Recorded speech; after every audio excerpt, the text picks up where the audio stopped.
Hello, Internet, and welcome to another episode of Experimental Cataclysm, the show where we talk about recent changes to the experimental version of Cataclysm Dark Days Ahead. Now, I do have a lot to talk about this week, assuming that I don't trim it down, and I'm trying to rush here because I would like to actually get this video out on time. The last two episodes have been late, and so I'm kind of pushing myself to record, so if you hear my neighbor's children or my neighbors, I do apologize for that, but this is the time I have to record. So anyway, let's get started. First up, unfortunately, we have some corrections for things that we talked about in the last show. It seems like I missed a few things. First of all, I had mentioned that there was a new mounted police officer profession that included a horse designed to be a little less skittish than your typical horse. Now, when I saw that PR, I started talking about how the community had discussed horse training for several years now, but that nothing had ever come of it. Well, little did I know that Mail Clips had actually added some of that stuff in a recent PR. Now, I actually had seen that PR, but when I had clicked on it, I saw mentions of Mantis Riders and Zedra, and I just closed the PR thinking that it was for the mod. But it actually wasn't specifically for the Zedra mod. It added the infrastructure to the vanilla game as well, so I should have taken a closer look at it. Now, I tried looking at the PR this week to understand what all was done, but it seems to include things like furniture and dialogue and location stuff in addition to those changes to horses. So I'm guessing this was a catch-all update to the Zedra mod, and I had a hard time finding what I was looking for. From what I can tell, it just changed some of the math for horses so that when they're moving towards enemies, they will be less likely to dismount the player due to their fear, but I'm not even 100% on that. I'm going to try to keep an eye out for further updates to this system, and hopefully we'll be better able to report on it in the future, but as far as I can tell, this was just like a general overall slight buff to how horses behave. Now, the second correction for the last show is related to some of the new scenarios that were added. These were from Rannick Ortega and included it was various rural locations and sewers and a third scenario I can't remember just now. Anyway, afterwards I commented on how the scenario list was looking pretty cluttered, and apparently part of that is because there were even more scenarios that were added that I actually missed. Now, I personally love new scenarios. It used to be every time we got a new scenario, I would play them immediately after in a Let's Play, and the first couple hours of the game is the best part of the game in my opinion, so hooray, new scenarios. But anyway, the ones that I missed were multiple different scenarios that were tagged as challenge scenarios. These were, I believe, 6 different scenarios, and I'm not going to cover them in detail due to how many of them there are. These make use of various EOCs, which allow them to start with some unique things attached to them. So for example, one of these uses this system to spawn some bandits nearby, so although the starting location is not unique, a unique event is taking place essentially. Now, I'll link to the PR if you would prefer to look at that in more detail. It also added some new achievements and I believe affected the meta progression somewhat by making these scenarios unlockable over time for those that want to play that way.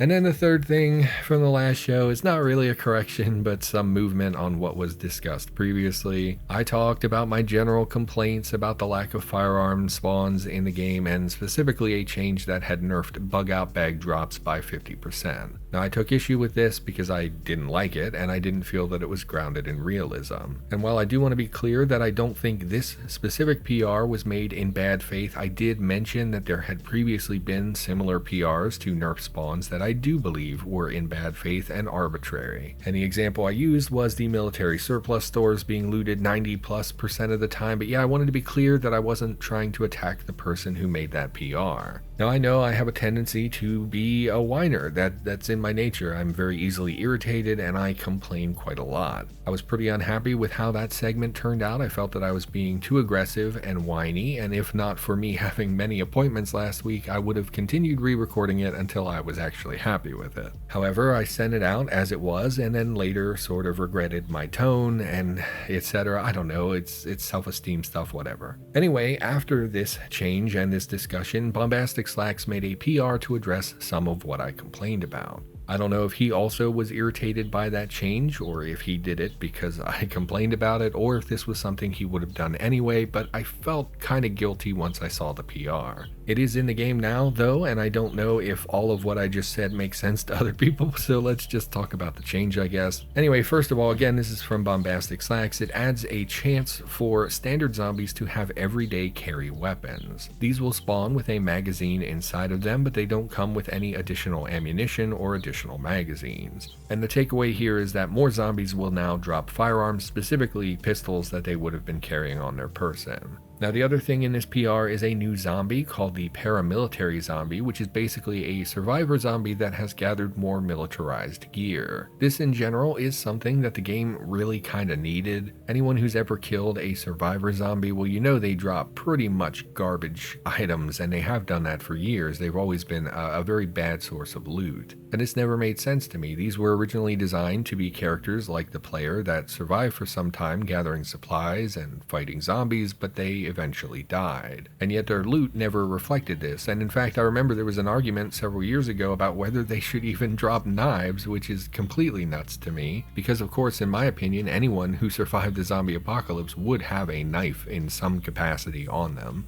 But I digress. The paramilitary zombie is comparable to the survivor zombie, but their loot is more militarized type equipment. Maybe they were preppers, maybe they were militia types, maybe they gathered these things off the corpses of soldier zombies, I don't know. The only real concern I have here is how frequently they spawn. I can't actually read the zombie spawn tables, I struggle with that quite a lot, so I'm going to assume that they're spawning at reasonable rates, but I can't really confirm it. And this again is something that I'll just have to see in the game and play for a while to get a vibe for whether it's okay or not. Now regardless though, these two changes will have buffed gun drops throughout the game. I think this makes perfect sense, and obviously I'm biased here because I directly called for a change like this. My general refrain in these conversations is that guns aren't consumable. So having more gun drops but having them with lower ammo or a lower number of magazines, all that stuff makes sense to me. Ammo gets used up and depleted over time, but guns generally don't. Now there was also a follow-up PR from Tim Pollard that made it so the gear dropped by these paramilitary zombies would be damaged, like you would find on other zombies. I guess before this, all the items they dropped were completely pristine and in perfect condition, which, obviously doesn't make sense when compared to our other zombies. So to me, that PR makes a lot of sense. Having their clothing be damaged seems completely reasonable. Now all of that said, oh man, we're pretty deep in the video here already. Now that said, I do still feel guilty over how I spoke about this in the last episode. I personally feel that was unprofessional, and I will continue to try and be more reserved in how I express my opinions moving forward.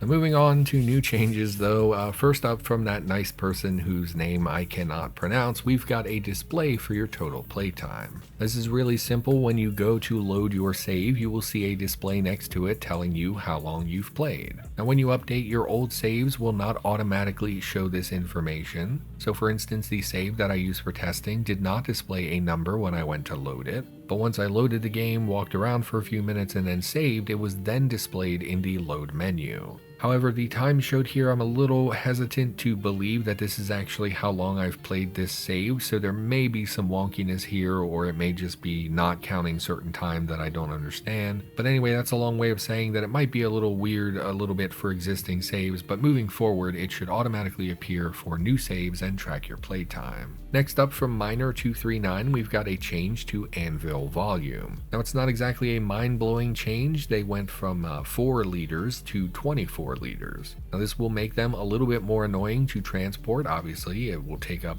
more space in your car if you're doing the mobile base thing. I don't know, I just saw this and thought like, man, I would hate to have to wrangle a 24 liter Anvil in my car, so I thought, maybe it's worth mentioning. Next up from Rennick CDDA, we've got a change to Exodii Ownership. This makes it so that items found in Exodii safe houses are now tagged as being owned by that faction. This means they're no longer free supplies, and taking them will anger members of the faction. Now most of us really don't want to get roughed up by the Exodii, so I thought this was kind of an important thing for us to mention, so there you go.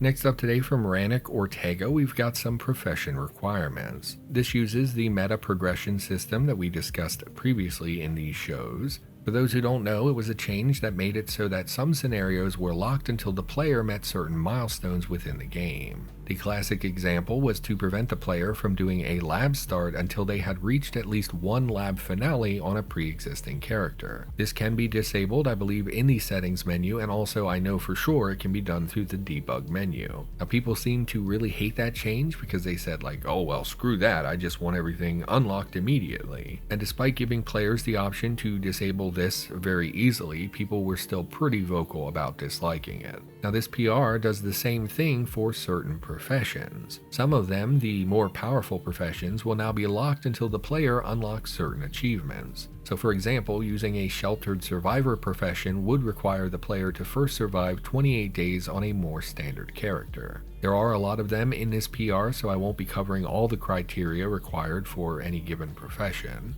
And once again, if you do not like this, it can be circumvented using the debug menu. This is not mandatory. I personally do like unlockables in games, but I've also played, a couple thousand hours of Cataclysm, and at this point I want everything unlocked because, to be frank, I've already done everything that the game has to offer. And I didn't look at every requirement, but I'm gonna assume that they're not super terrible. None of them seemed like they were bad, but I didn't look at every single one. Next up from Misora31, we've got a new mutation tree, which is the Crustacean tree. Now, this tree includes things that you already know, like dense bones, heat-dependent eye stalks, weak stomach, ugly, and a variety of other mutations. Now, there were also new mutations added as well. For example, they have their own special version of the eye stalks mutation. They also have a giant pincer mutation, a crustacean carapace that lowers dexterity and increases encumbrance, but increases their overall armor, and etc. There are others. Now, crustacean samples were added to some creatures, such as lobsters, crayfish, and of course the razor claws, so you are able to harvest these things if you want to make your own mutagen. Now, a lot of these are less common enemies, so I don't know how easy it's actually going to be to obtain those samples, and of course some of these materials will appear in laboratory settings where you would find other samples from other creatures. Other than that, I'm really not a great judge of mutation trees and their balance because I pretty much exclusively use CBMs over mutations. So yeah, you'll have to go out there and become a crab for yourself, enjoy life, etc, etc. Next up today from Ta2, we have a change to Zomborg deaths. Now, for whatever reason, when they would die previously, they would just explode in a big fireball. Fun fact, that doesn't actually make any sense, and so that's been removed now. It's very, very simple, but I mean, why did this even have this in the first place? It's a good change, it's simple and reasonable. Moving along, next up today from Earwis, we've got some tweaks to vehicle fuel spawns. So you probably noticed most vehicles start with basically no fuel in them. Seems like the vast majority would spawn with a tiny amount of gasoline compared to their actual fuel tank size. In the PR, it's referenced that lightly damaged cars had been capped between 1 and 7% fuel. Light damage, if you're unfamiliar, it's just like a category of spawned vehicle. Anyway, this PR does some other things, but the main thing that I fixated on that has the most visibility for players is the overall buff to that number. Instead of these vehicles spawning with 1 to 7% fuel, which is hilariously low, they will now spawn with a range between 5 and 95%. The PR also ensured that hybrid vehicles should spawn with at least some fuel, which previously I guess some of them would spawn empty, or all of them spawned empty, which I would have never guessed that. I never noticed that before. But yeah, overall these are like really common sense changes to fuel. It doesn't make sense to me that every car would be basically on empty. You know, some cars would just be left behind in a zombie apocalypse even if they had fuel in them. So to me all of this makes sense, and I think overall will be a real boon for players. Alright, and let's try this again, re-recording this segment. Next up from MNG Cataclysm, we've got beekeeping and beekeeping accessories. Now the way this is currently implemented, well, there are some problems with it, and I have some concerns here. The overall goal was to add the ability for the player to be able to set up apiaries and be able to harvest them for honey and wax and etc. They also wanted to add beehives in the wild, which you could find and then harvest for honey and wax. However, the way this has been built and the numbers that are attached to it, well, it's more than a little bit problematic. So the basic process will go like this. You will obtain a swarm of bees. This is an item that you can find, and currently you find it by harvesting through the underbrush. You will then construct an apiary using the construction menu, and the only new item that is required is the swarm of bees item that I just mentioned. You will then wait a period of time that I'm not sure how long it takes, and then you will harvest your apiary for honey, which, makes you the greatest human being to have ever lived. Alternatively, you could just instead seek out the wild beehives in the forest and harvest those directly for honey rather than growing your own.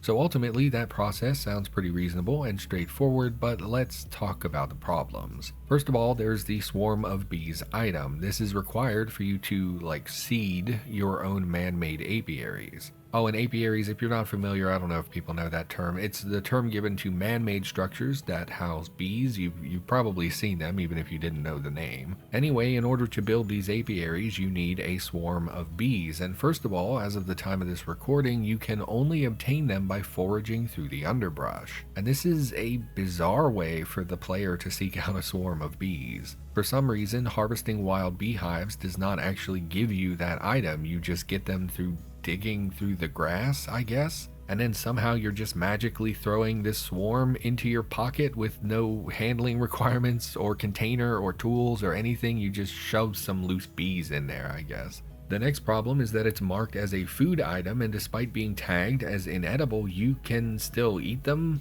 I don't really know why. They don't provide calories. I'm not sure why they're edible. I'm not sure why they were made a food item in the first place. And my main issue with all this is that a lot of what I just said doesn't really make sense. I don't know why it's like this. No equipment is required to grab them. You can just shove a swarm in your pocket. They're obtained from underbrush and they can be eaten but provide no caloric value. I don't understand why they were made a food item if they're not intended for us to eat them. It seems to me they should have just been a miscellaneous item. Anyway, once you've got a swarm of bees, making the apiary itself is actually pretty trivial. This is done in the construction menu and requires Fab 2, and most of the materials are really easily obtained. Now, to my understanding, when this is finished, you will later be able to harvest the apiary for honey and wax. I could not test the harvesting because apparently using the debug menu to time travel forward does not seem to update the structure. I don't actually have time to pass months in the game just to test the apiary, so yeah, you'll have to do this part yourself. Now, regarding how much value you get out of one of these things, well, that's the other really major problem with this PR. So there are two ways to harvest bees, either a man-made apiary or a beehive that you find in the woods. Now, actually, I just checked. The natural occurring beehives were just merged into the game. They previously couldn't be found, but now you can actually find wild beehives. Now, merging this was a terrible decision, in my opinion, but we'll get to that in a second. Now, at the moment, both the apiary and the wild beehive seem to use the same harvesting amounts, so regardless of the source, you're going to get the same amount, more or less, of honey and wax. Or at least that's as far as I can tell. Now, the problem, the glaring, obscene problem, is that harvesting a single beehive will net you around 75,000 calories for one beehive. These naturally occurring beehives are also extremely common. I teleported to the woods, wandered around for 8 seconds, and found about 8 beehives all in close proximity. In the span of a few seconds, I just obtained enough food for literally the rest of the game.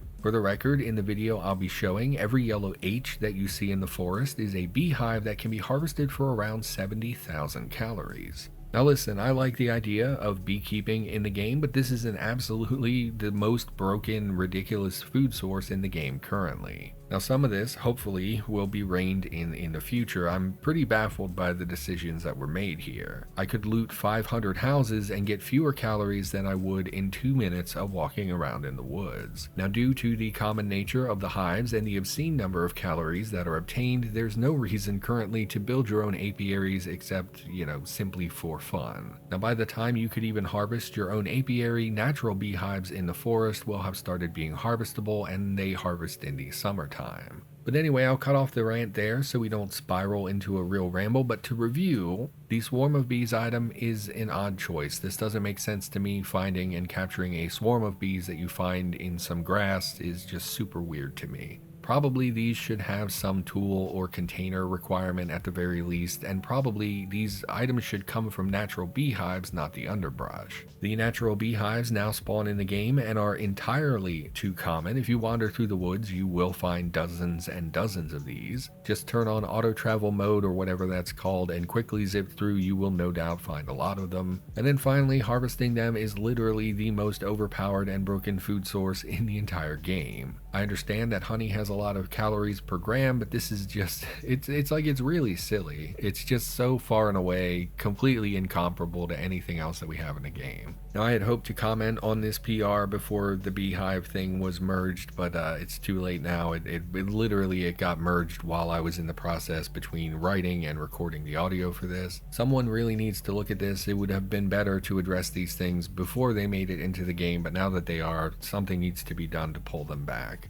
And with that, let's move on. You know, I'm prone to rambling. Let's not make it a whole thing. And then finally, today there was an update to grabs from Venera. This is a complicated PR, and I really don't trust myself to give you a detailed explanation, so I'm going to do my best to summarize what changed. The PR reworked and improved the game's logic for monster grabs specifically, and also for ranged pull attacks. And when I say ranged pull attacks, what I mean here is when a grabber, zombie, or whatever reaches multiple tiles to grab the player. Hard-coded values here were removed in favor of JSONized monster attacks, which should make the system just like more flexible and more robust. Now, the calculations for how to break a grab have also changed and now include things like your skill levels, your stats, as well as possibly having custom modifiers that make it easier or harder to break a grab, which I don't think these are very fleshed out now, but it opens the door to adding those custom modifiers in the future. It also made it so that enemies will grab specific limbs, and it's now possible for grabs to stack on top of each other. In other words, if a zombie grabs your right arm, the other zombie might grab your left leg.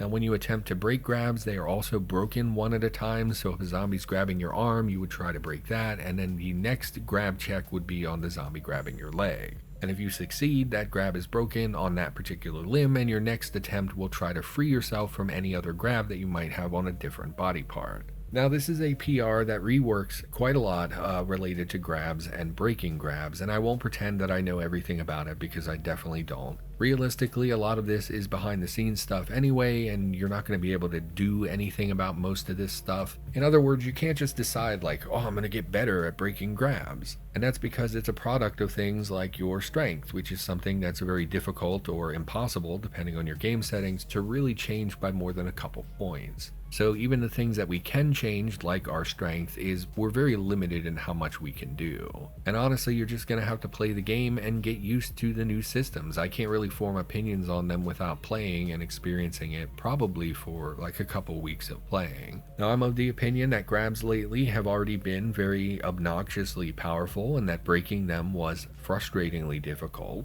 I'm unsure if this PR will make that better or worse, but because they can have such a big impact on the game, I'm a little concerned. And once again, unfortunately, until I do some playtesting, I'm not going to have a real opinion on it, and honestly, I'm just not smart enough to understand what all was done in this PR. For all I know, this is the magic fix that we were all hoping for. Maybe it makes grabs perfectly balanced and it's amazing, and I just don't know because I'm kinda dumb. With that though, I believe this will be the end of the video, so everyone, thank you for watching. Hopefully you enjoyed the video. I will return in the near future with another episode. Thanks for being here, and of course I'll see you next time.